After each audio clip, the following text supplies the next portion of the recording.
भारतीय जनता पार्टीची आकांक्षा इतकी आसुरी आहे, एक तर सक्षम नेते तयार होत नाहीत, त्यामुळे दुसऱ्याची पोरं मांडीवर घ्यायची त्यांना वेळ येते आणि त्यामुळे सातत्याने हा आमच्या संपर्कात आहे, तो आमच्या संपर्कात आहे.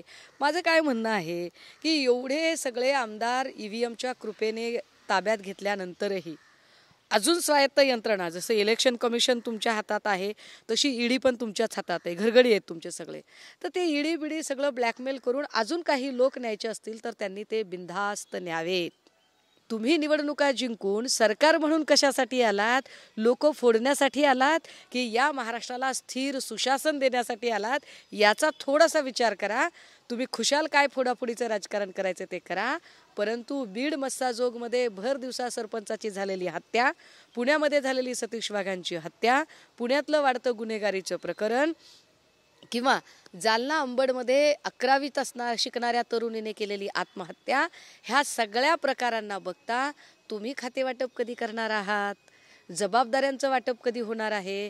आणि या महाराष्ट्राचे प्रश्न कधी हाताळणार आहात?